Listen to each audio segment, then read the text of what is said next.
With a new set comes new character teams and playtesting, but is the new stronger than the old? We take a look at some of the characters from this new set, talk about our favorites, and if the meta will shift at all. We also look at the rules updates and the recent French nationals. This is episode 111. I choose you. You have been well trained. No. You don't have to carry a sword to be powerful. I won't fail you. Oh, do not. I'm not afraid. There is no try.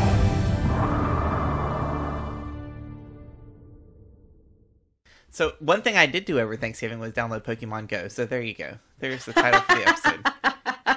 That's why I giggled, and I was like, and all I could picture was the Simpsons episode where, oh god, I haven't watched Simpsons in a while, where what's-his-face gives the card to Lisa that says, I choose you.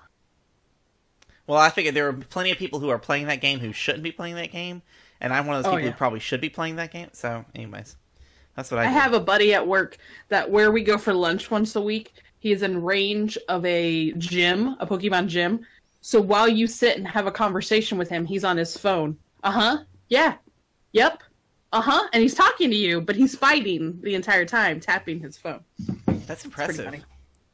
He never even looks at his phone, just tapping away. Well, there's like Disney World's a plethora of that stuff. So I figure on my day off that Sarah's working and I have to have Ray, we'll just go to the park and hunt down Pokemon together. I wouldn't have. That's very cool. I didn't know that they would have them there. Yeah, there are Pokestops everywhere. There's like 17 gyms, raids every 15 minutes. I'm not even sure. I'm not even powerful enough to do any of that stuff yet. I'm not. Anyway, so let's get closer to topic. With Thanksgiving comes Thanksgiving shopping. Yes. Which usually means that Kim acquires lots and lots of Star Wars stuff.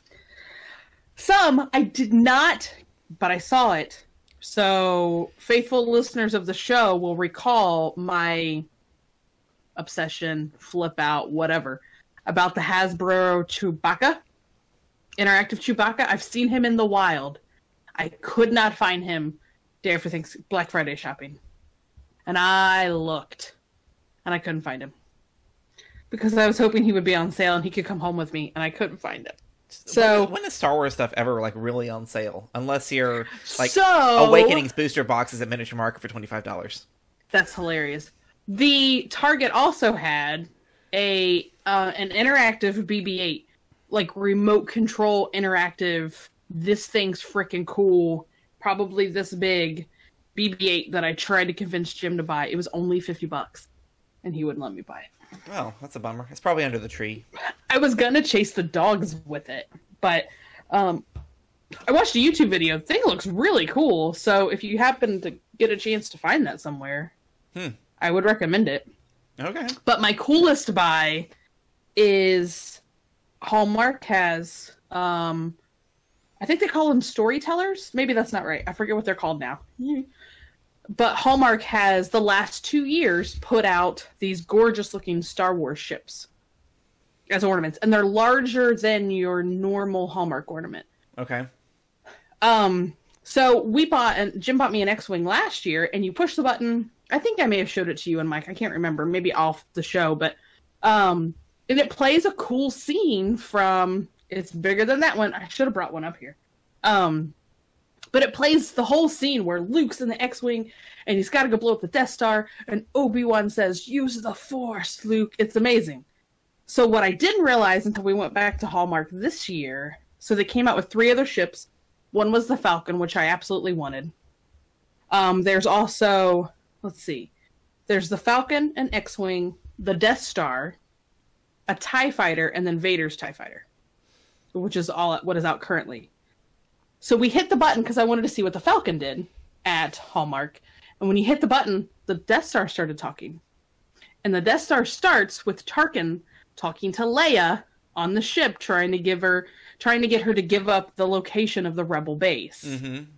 And then the Death Star actually lights up, the little thing lights up green, and it fires and it blows up Alderaan. And it does the whole scene. And then it cuts to the scene where the Falcon shows up with Han and Luke and Chewie and Obi-Wan to find Alderaan, and Alderaan's not there. And it zigzags through the entire movie. Spoiler alert. It's so freaking cool. And they have 2 more ships coming out next year that now I'm going to have to buy. So we recorded it. It's almost 8 minutes long that the ships interact with each other and play on your tree. It could be the coolest Star Wars thing I currently own. Wow, that's impressive. And so every night, one of us, it gets played at least once a night. And I think when Christmas is over, we may actually put these up somewhere and keep them connected so that we can still... Because they're labeled ornaments doesn't mean they're just for Christmas. That's right. They don't look Christmassy. Anything can be ornament. You can ornament anything. So if you get a chance to go, I mean, if you don't want to drop the money, it's okay. But if you get a chance to pick up any of these, even if you just get one, it's that it plays the scene.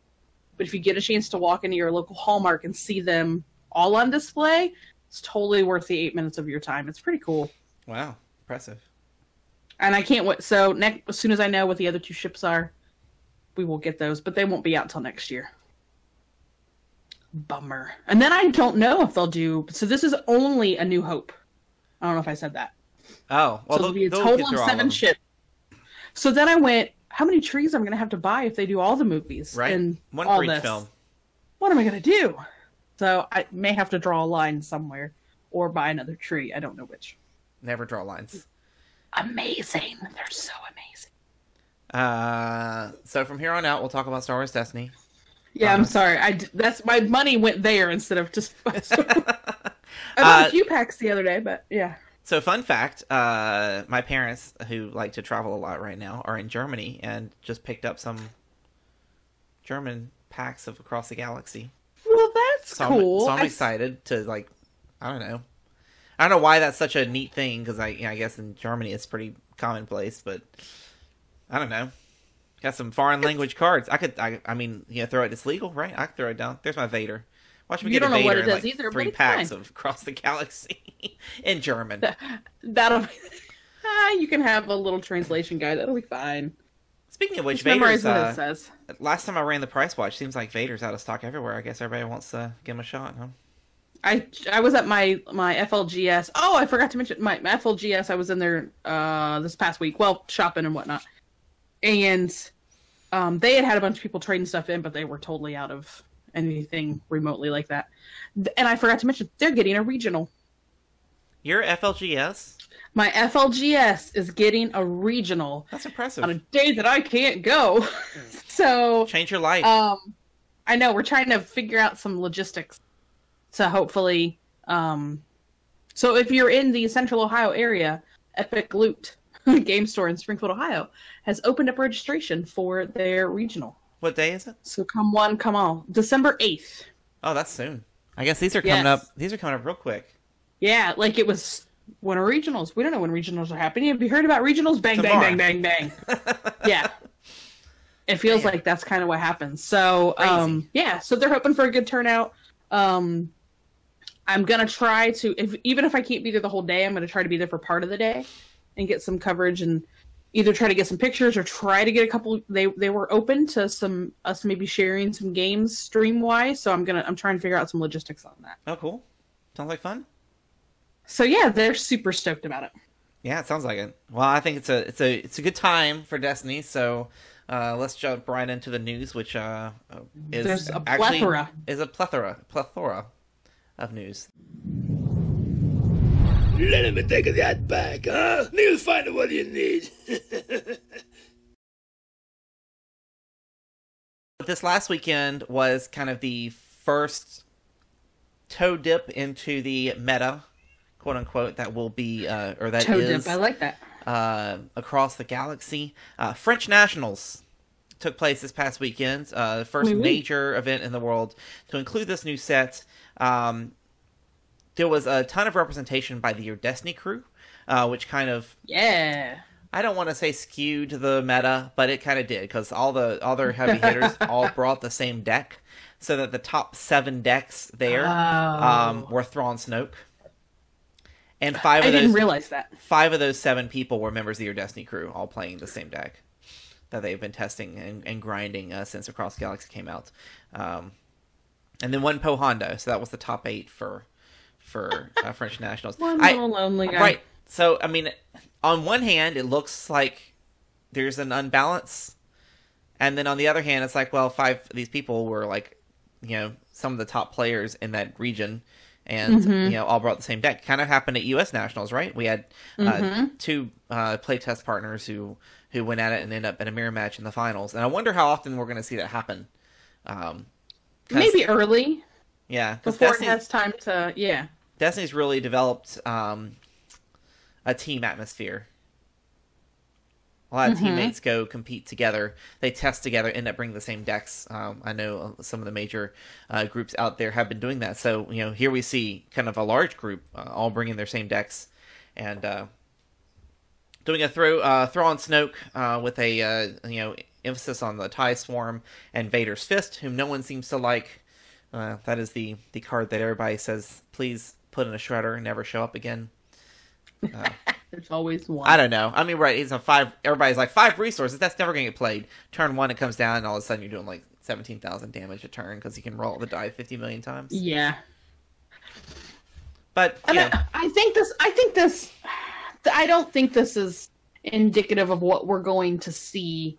It's still so early, and I feel like French Nationals, there wasn't a lot of time for them to do testing with other decks. Sure.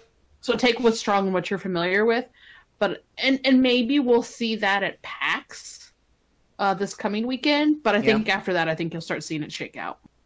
That's Hopefully. The Kim prediction. Yeah, I mean, I know these these decks had non across the galaxy characters, but they did include some across the galaxy cards. But they were very selective on what those cards were. So, yeah, well, it takes some more testing to really evaluate the power of the new set. I know there were some. I saw there's. Some people were like, these are the top 4 decks that weren't Thrawn Snoke. I know Cassian Jin, the middle deck. Someone had put that together and did fairly well. We'll see. That's a pairing that I'm not surprised to see that. Right. I don't know how. We'll see. We'll see. I know the other kind of scare / discontent out there was there's various, the goal of a new set comes out is how do you break the game, right? A lot of people kind of thrive on that idea. That's true. So there's been a lot of this is true, quote unquote OTK decks going around out there. The idea of being able to either draw your entire deck to play a card that will punch them in the face for a ton of damage. Seems to be used with the Shadowcaster right now. Has been a big fan of that. There's also some mill decks. It's very very much on the launch bay deck philosophy, right? Bring them all out, put a big powerhouse down, roll it out, ready it 17 times, roll it out again. So I don't think we'll see. It still feels gimmicky, and people aren't terribly. I mean, I think. Some people, the main reason I think Thrawn Snoke went so well at French Nationals was because that is a deck that can compete against these, like, oh, you have your entire hand? Well, I'm just going to activate Thrawn and call, whatever card number I want to get rid out of your hand because that's the crux of your deck. So, I don't know. It's a bummer that so many people have gone that route. Now, of course, there was that whole...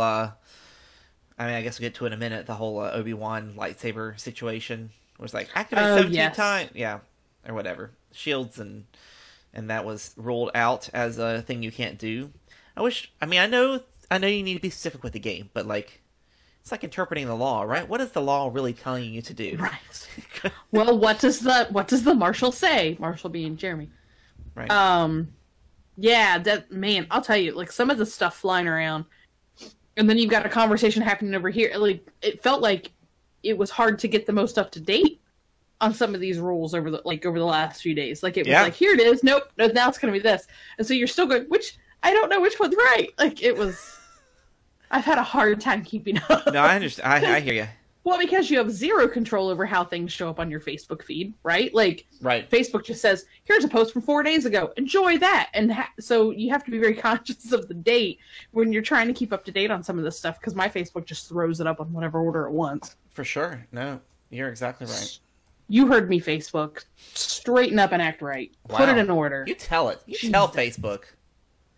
They don't care. They'll just put more ads on my Facebook and screw it up more. That's funny.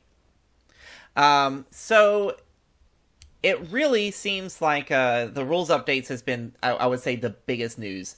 So if you're not, all over the Facebook feeds and you look towards either this podcast or the content creators to kind of keep you up to date on the things that are happening, well, the things have happened. I'm not the content creator. I'm here, Kim. Don't ask Kim. I'm here to keep you up to date, Kim.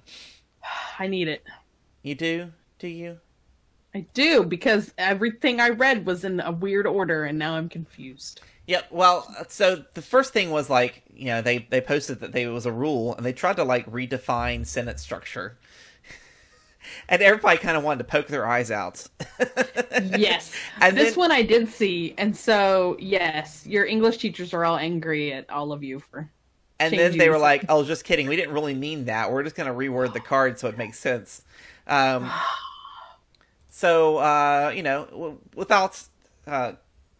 too much... I'm not sure what word. I'm just trying to find a $100 word, and I'm just going to say, let's go. Rules update, right? Scuttlebutt. So starting on the 13th, they started updating the official rules forum on the Fantasy Flight Games message board on their website, which is where they're posting official rules when they can't get a rules reference update quick enough. Don't even get me started on that. Cross Galaxy is out, and we still haven't seen an update to either the Holocron or the rules reference. But we have all these wonderful rules that we can now reference on the forum. So if you are a casual player competing in a competitive environment and you don't know any of this stuff, then it could be a rough go. If you try to take your deck and it doesn't work that way. Oh god. You might want to look into that before you go trotting into a galactic qualifier or a regional. Right. So the first thing they talked about was they really explained the word modifier. Mod upgrades, and I think this is same words, different meanings, right? Upgrades have that subcategory of mod, but they make this ruling sound like mod doesn't necessarily mean it modifies a vehicle. It has to have the modify keyword. It has to say modify a vehicle to say that someday there may be a mod that modifies something else. Maybe it modifies a trooper. Maybe you have a mod that modifies a trooper support because Vader's fist needs another upgrade. More power! Anyways, so a mod that has a modified vehicle support can only be played on a vehicle support, and it cannot be played on a vehicle upgrade. Modify is not a play restriction, which is the big question out there, because there are certain cards that allow you to play on them. Ignoring play restrictions, modify is not a play restriction, so you can't ignore it. Like I think Grievous, right? Oh, okay. Somebody's like, oh, ignore play restrictions when playing. Like Finn. Finn's not going to have a triple laser turret. Even though he can ignore weapon play restrictions. Same with Grievous. You're not going to install a triple laser turret on Grievous, although that'd be kind of fun. Ooh, that'd be kind of cool. On his back. And mods vehicles can have up to 3 upgrades, just like any other thing that can take upgrades. So no surprise there. Changing card types is an interesting concept. When a card becomes a new card type, it is no longer the previous type. So like when L3 is probably the best example for this one. When L3 is defeated, quote unquote, loses all his health, defeated, whatever, it turns into a mod upgrade. It turns into a mod upgrade, so it's no longer a character, so that character was never on the table. It's bizarre. And it's no longer counted as defeated. Same thing goes for like One with the Force, right? Back from Awakenings. It starts out as an upgrade, it becomes a support, so it no longer is an upgrade or ever has been an upgrade. Same idea. And then the next one up here is this post is re-implemented through then post below. Hi. Check that for grammar. That's the post that they took off because it was, if a sentence reads this, then this. Mess. Oh boy. Boy, did that start the wildfire. Yes. I did catch some of that chatter. Whew, that was entertaining to read. But that has all been fixed with some simple adjustments to some text. So Qui-Gon Jinn's lightsaber, the card should read, after one or more shields are removed from an attached character, you may exhaust this upgrade to give that character one shield. Then, if this upgrade is on Qui-Gon Jinn, you may draw a card. So making that second sentence conditional upon the first sentence executing. That was the big question. Since they're two separate sentences, can you do one without doing the other because there wasn't a then keyword? Well, now there is. Ta-da! That'll be in the next holocron. I think you're totally right. And they're running into a very similar problem with this kind of stuff in Keyforge. Oddly enough. So it's a problem. It's an FFG problem across the board, it sounds like, with some of this. Funny. Having two situations that occur on a card, and then whether or not the then is there. Like, so that I have to satisfy condition 1 before I can do condition 2. Or, I'm going to do this on this, which isn't an actual, you didn't do anything, to achieve condition 2. And I think that's... It's interesting that, like, aside from, a minor hiccup here and there, Destiny's been fairly clear on its rules and its structures when it comes to clarification. Yeah, I agree. I mean, I know it gets a little wordy sometimes, but we've never really had this much of an issue with words, and then they go and print all these cards that don't have, sentence structures that we're familiar with. So you wonder... You can't say... How that happened? I mean, is it... There's some... Was it rushed so there wasn't as much QC? I don't know. It annoys me that when they say, well, this card should read this, but you're stuck with this printed version that doesn't. So happy playing, because you're not going to get another... I can't put anything on top of that card to correct the verbiage so that when I'm in a tournament, I can be like, nope, this is what they said.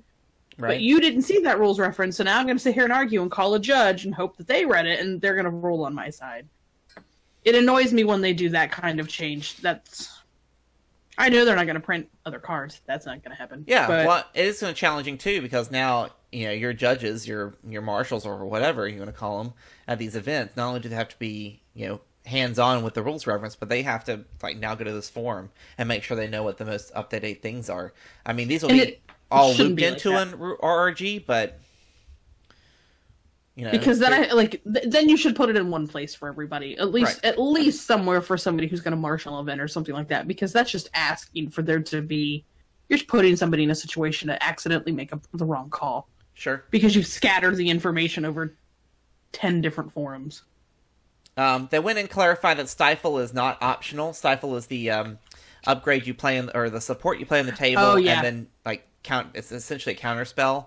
It counterspells the next event that is played. Mm-hmm. It is not, you can't choose which event that you're going to, Yep. No longer. So make Stifle. That makes sense.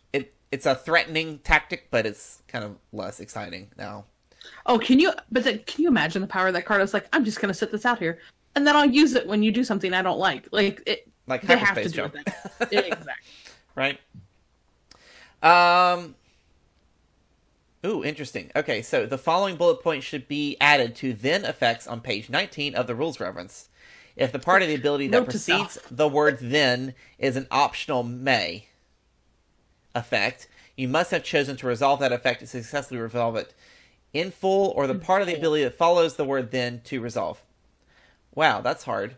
Yeah, that's about as clear as mud, too. So the way I'm understanding that is, if a card reads, do this, then do that, you have to do condition 1, then you can choose to do condition 2. And if condition 1 is a may, you have to choose to may do it. Yeah. Right? But I think that's good, but I don't know that they... I don't know needed that many words to say that it. At all. Yeah. Someone's wordy over there and didn't...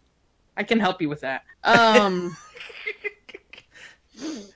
It's not an audition for a job, Kim. Oh, I'm not moving to Minnesota. I've already concluded we get this much snow in Ohio and I don't like it. I'm not going to Minnesota. So, sorry. But I'm glad that they clarified, but to be honest, this should have been clarified a long time ago. Sure. Because people have just been, I'm going to do this so I can do that. Yeah. But doing this first condition was nothing happened on the plane. So. Yeah.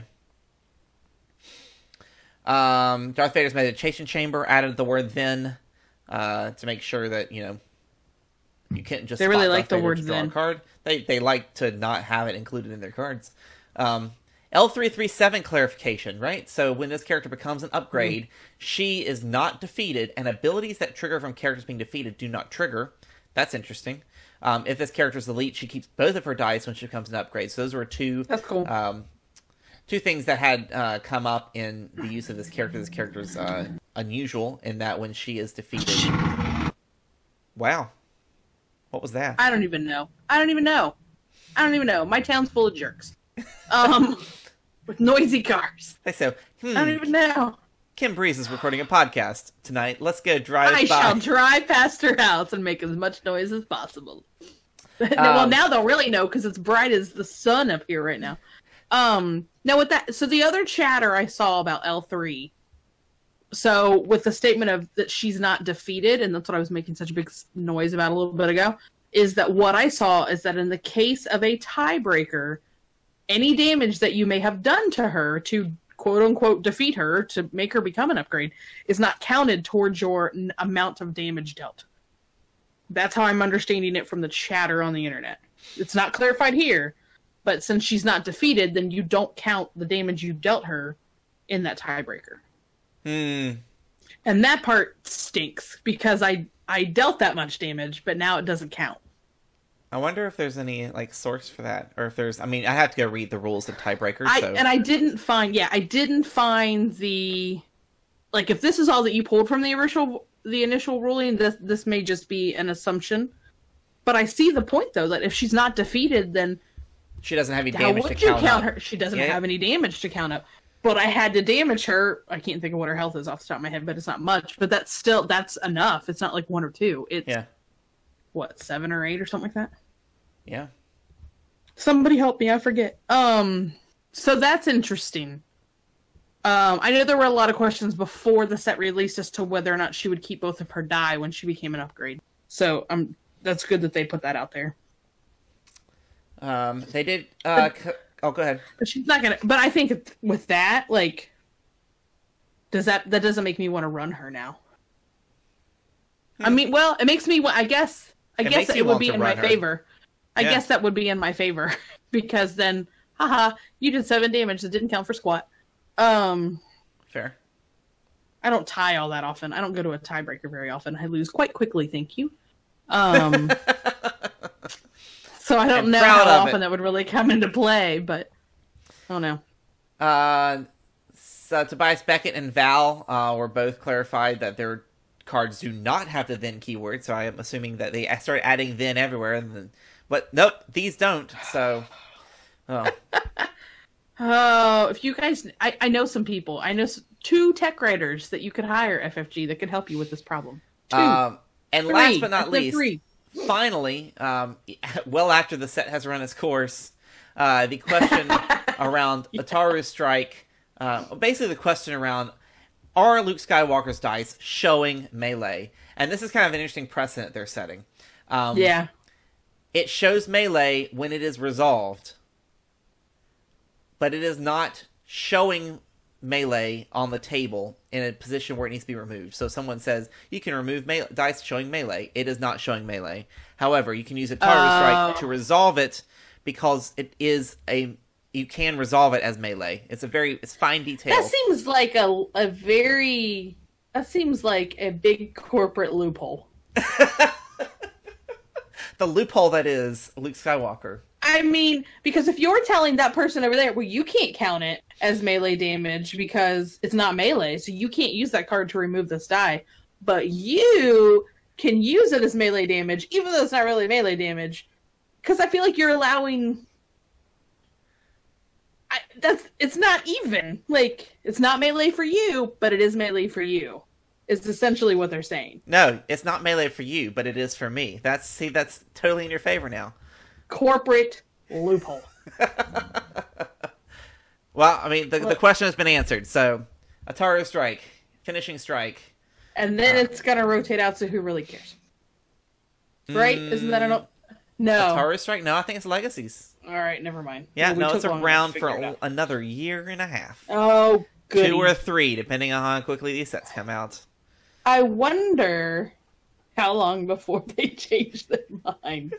It's a loophole. I'm not okay with this. They don't care that I'm not okay with this, but that's dumb. Argue with me if you want. I don't care. It's fine.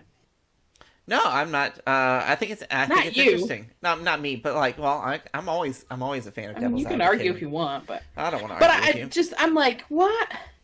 That I get it because it's my character, so I get his ability, and you don't get his ability. But I don't know, man. That's not a fan. Huh? Yeah, it's fair. No. Well, I'm sure that will be the last time that we see a character say their dice can be represented as different symbols, so this type of question will probably come up more and more as they design cards that way. If they continue to design cards that way. So, does that mean that, yeah, so I guess that would chain with other melee damage that I may have naturally rolled. This can be a whatever it is. I could still chain that up and resolve them all as melee at the same time? Yeah.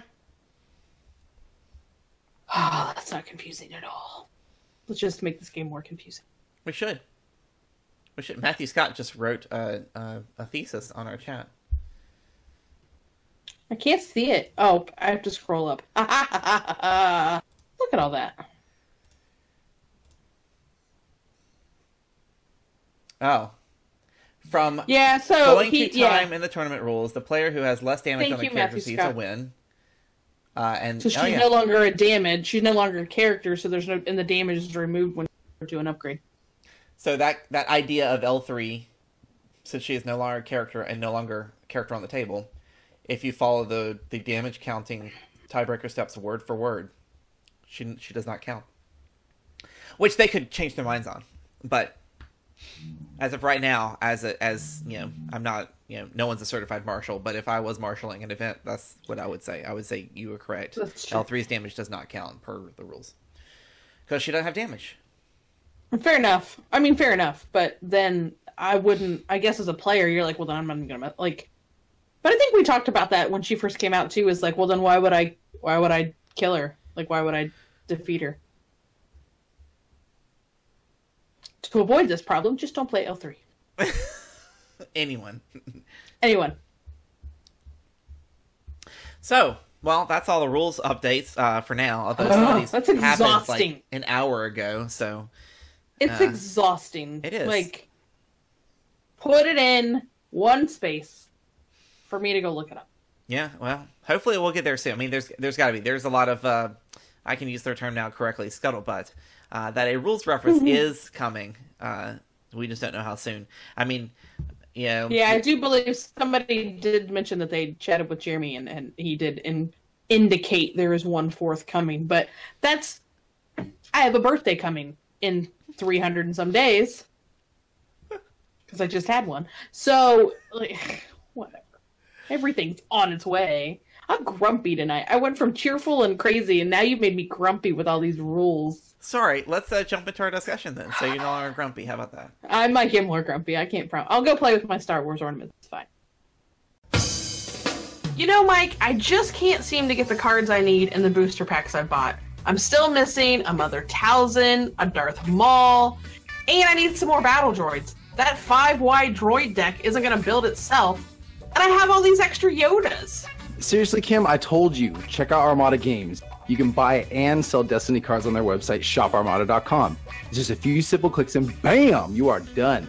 I used it just the other day, and now I got two Maul Sabers heading my way. Hey, what are you guys talking about? We're in the middle of a break here. Jason, you know how you've got all those extra cards from all those booster boxes you open? Mike says you can sell them online super easy. No way, seriously? How?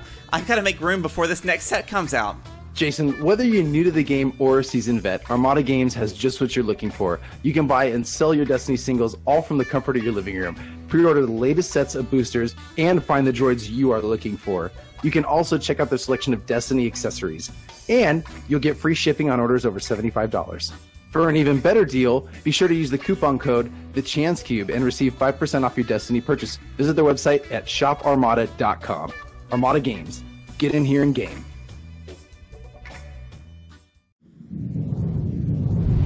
But you know what I always say.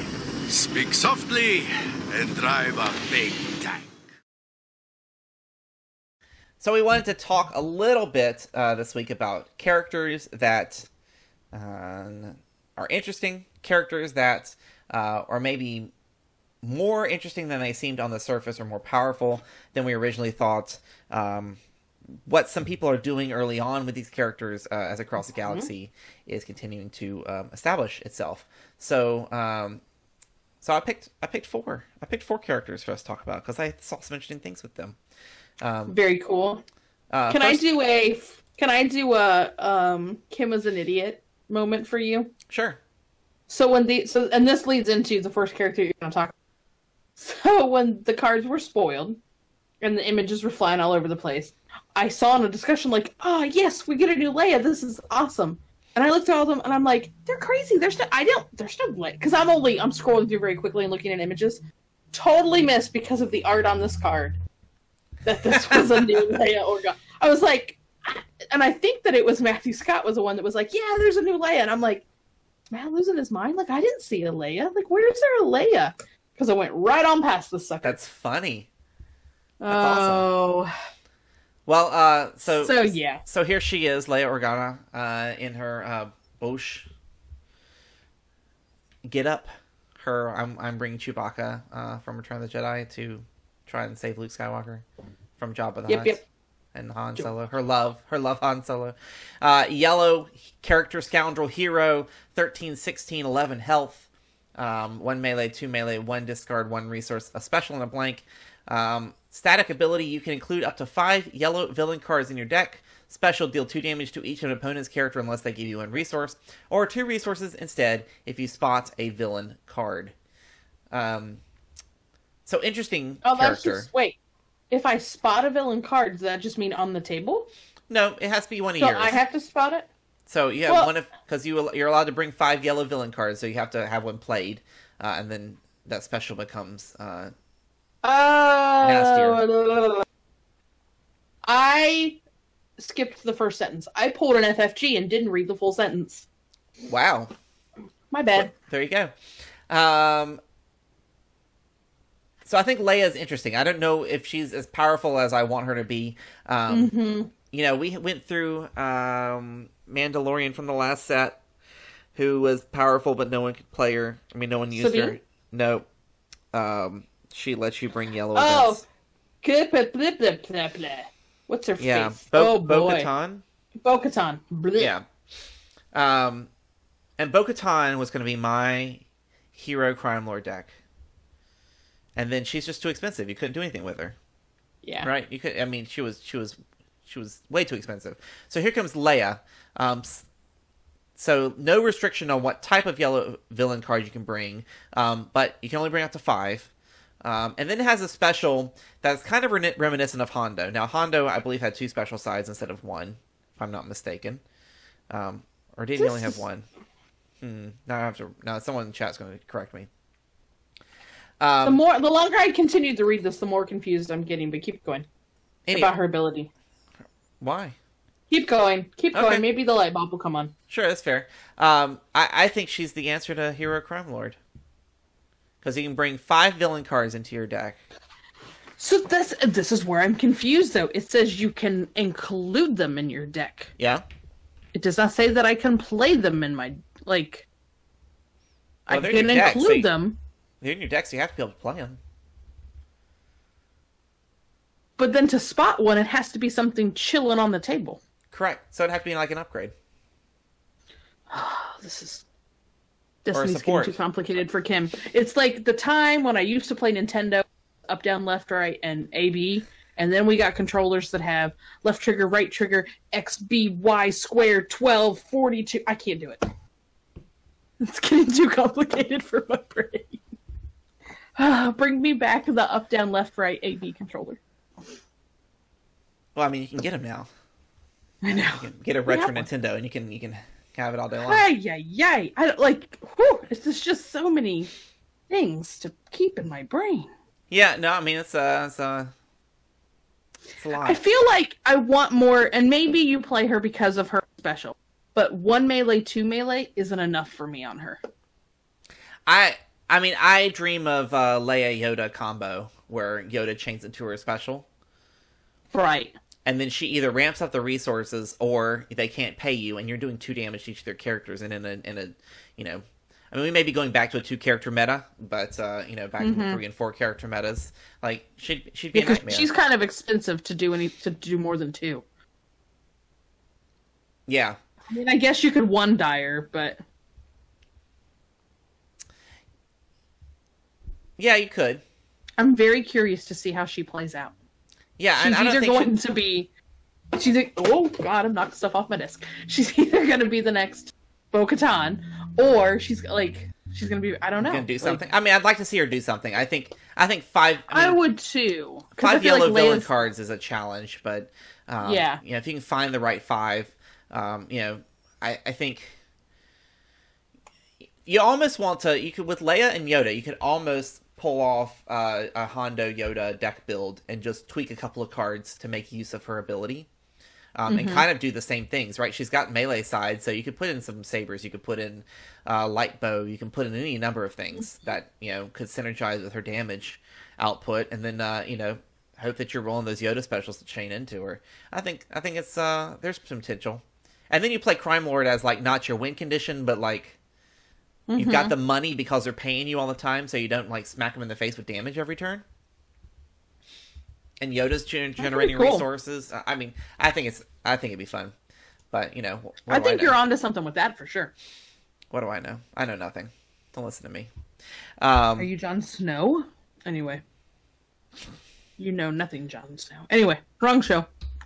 Savage Press, I think, has gotten some love recently. People are excited about his low point cost with high health and some pretty gnarly damage. I mean, 4 damage sides for a character. That's amazing. It's pretty great. He snacks his spoilers on me, like, so I don't recall seeing him when all of that. And I was trying to kind of stay away from him a little bit too, because I didn't want to overspoil. But yeah, he was in the midst of like 17 cards that dropped in one day. Yeah. Yeah, and so I was like, "Oh, well, hey, buddy, like you're interesting." Yeah, he's got power. Yeah. Yeah, I mean, his ability is just you're stuck with it, and that's the downside. But the upside is he's 11-14 with 13 health.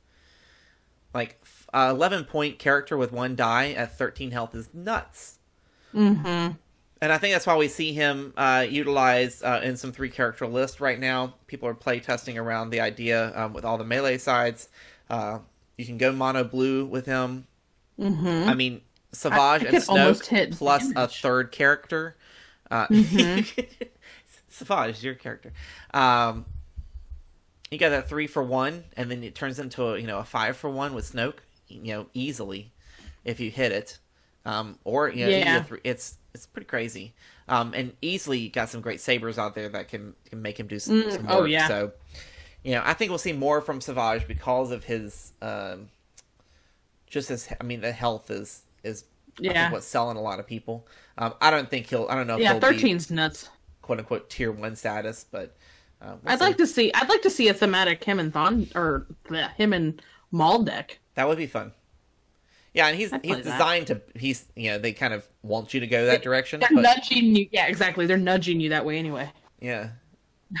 Then, if you spot Maul, oh wait. If you spot Maul, this text doesn't apply to you. And then there was a thing. How many years ago was that? And then I'll have to think about what that was. So Darth Vader, of course, is been kind of like the everyman's sought after card, right? This guy is going to be a nightmare to deal with. He may not be on the tier 1 list yet. I'm sure someone will make a really solid build with him. But the majority of players out there want this guy. Oh, he's got a great ability. He'd be a fun at your local tournaments. Probably do really well consistently at your events. I've seen elite Darth Vader with a Jawa and like a 1 or 2 point plot.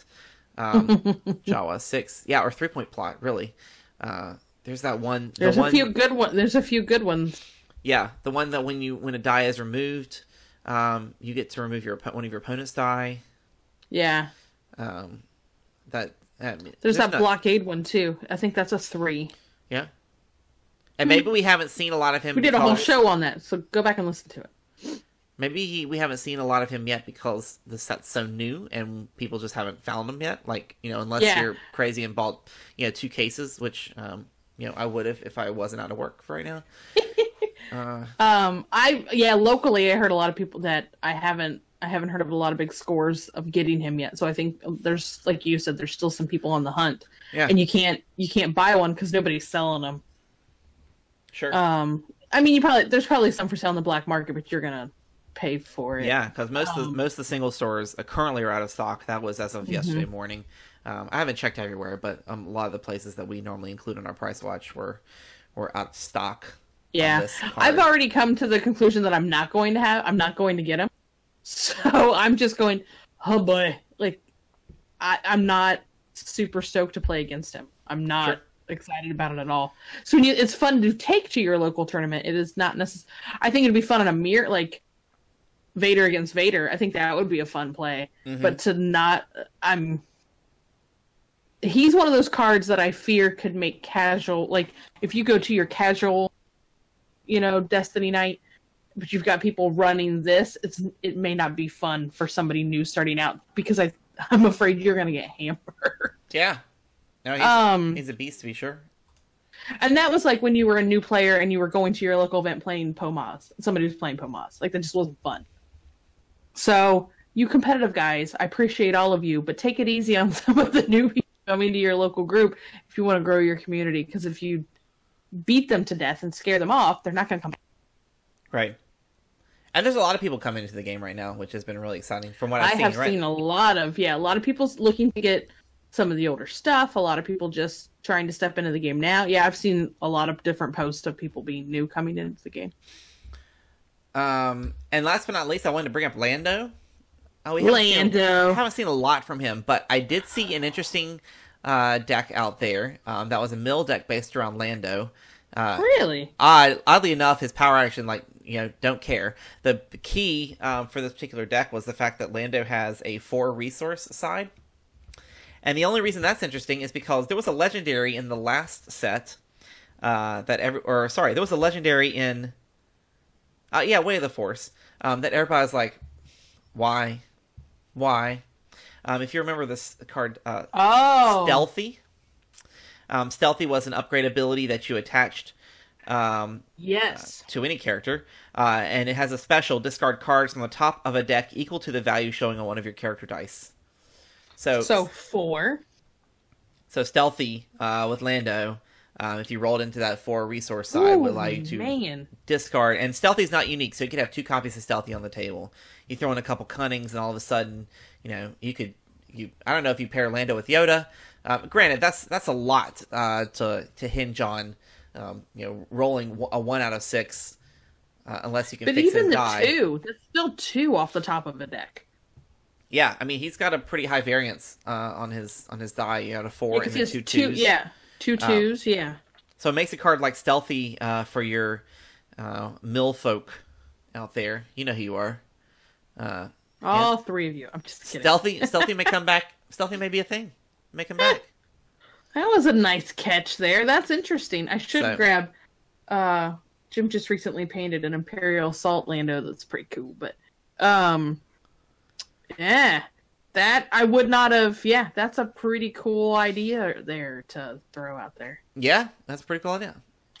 Because it looks. Yeah, because looking at this card early on, you're like, because it looks very vehicle based. Right. Which you may still see some vehicle decks come out of that, but I don't know how viable. There's a lot of vehicles. I just don't know if the meta's going to pick up speed or not. Yeah. Which makes vehicle decks hard. We'll see. I mean, we'll see. We're just getting started in the competitive side of this set, so we'll see what starts shaking out. But all in all, I would say that we're probably going to see... we're not going to see as much of the new characters, I think. You think? I mean, I think some of the cheaper ones that we'll see, like, peppered in some of the 3 or 4 wides, but, like, the heavy hitters, I think are still going to be... Mm-hmm. I don't think you're going to see much change in that respect from the last set. That's just my...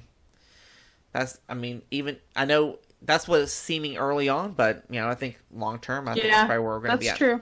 The mills are going to change, but the yes, your powerhouses out there, and Thrawn is becoming a big player in the competitive scene, and the ability to make sure that your opponent doesn't have the cards they need in hand, and then all that resources to get the vehicles out. So I don't know. We'll see. I'm sure people are going to try to attack against it, and maybe the meta will shift yet again. And it should, right? We're really early on. We should see a lot develop over regional season. And the PAX Unplugged next week, I think, will be a big test to see what happens. Yeah, I'm curious to see. Do you see decks show up like you did at French Nationals, or do you see stuff that will there be surprises on the scenes that some of your bigger competitive players have been kind of tucked away a little quietly, teching decks?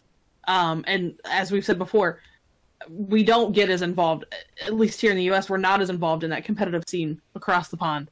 Right. So have our competitor players here been teching stuff that's totally different, or are you going to see a lot of what we just saw at French Nationals? I don't know. Well, we'll find out. Hopefully next week. Bum, bum, bum. Yeah, PAX starts Thursday, I think. That sounds about right. They generally start around that time.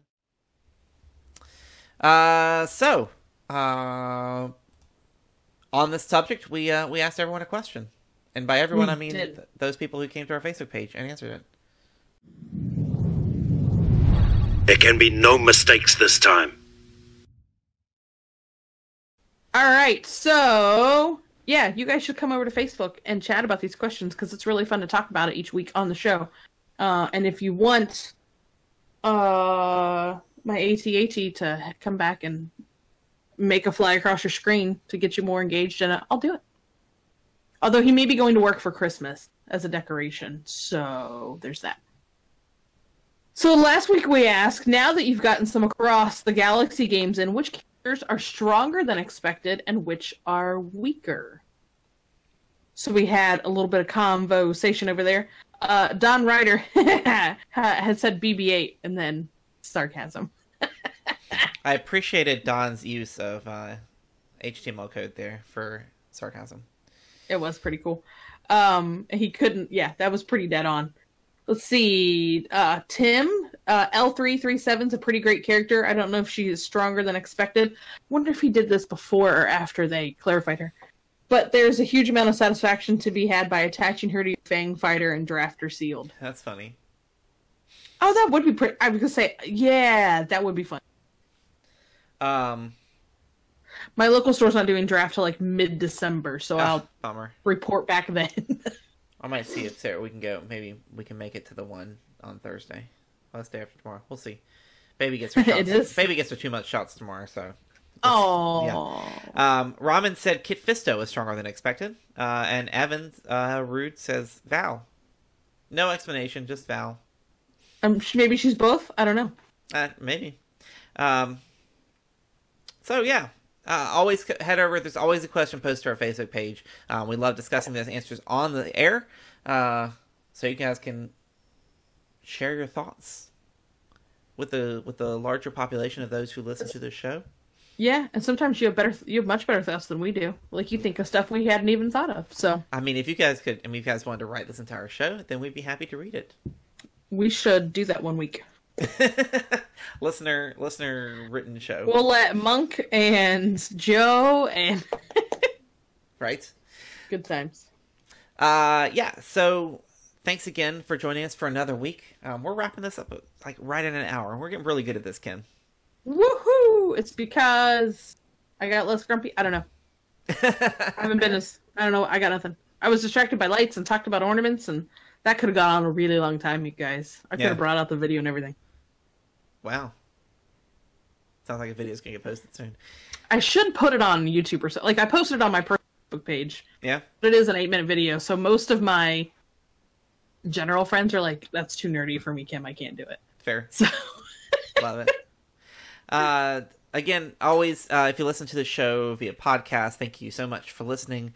Thank you. You always join us live on Twitch on Tuesday nights at 9 p.m. Join in the chat into the discussion, and maybe we'll read your comments on the air as we go forth. Thanks for those who watch this over on YouTube. Hit the subscribe button. We love for you to continue up with our content. We have confirmed that we will be back at U.S. Nationals next year to the same fun live streaming, and we're already talking about Worlds, so keep an eye on this channel for all that live gameplay, and head over to our Facebook page where you can see pinned at the top. We're going to ask this week, PAX Unplugged is this week. Across the Galaxy makes its debut.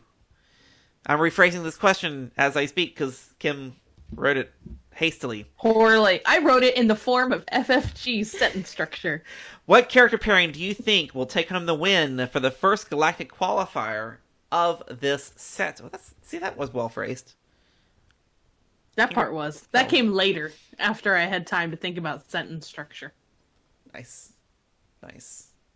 Theme of the week, kids. Pay attention in English class. And with that being said, we will see everyone next week. Same bat time, same bat channel. Maybe I'll bring a new ship on. Have a great week, guys. Bye. This has been The Chance Cube, a Star Wars Destiny podcast, a non-profit organization dedicated to building community through gaming. Visit our website for all things Star Wars Destiny, including our price watch, meta tracker, and latest articles from the Chance Cube family. Find our latest videos on YouTube, follow us on Facebook, Twitter, and Instagram, and visit us at patreon.com/thechancecube. Your patronage allows us to grow this program and help us give back to the gaming community by sponsoring events, giveaways, and supporting our own community building initiatives. This is Mike Hill, the voice of the Chance Cube. Thanks for listening.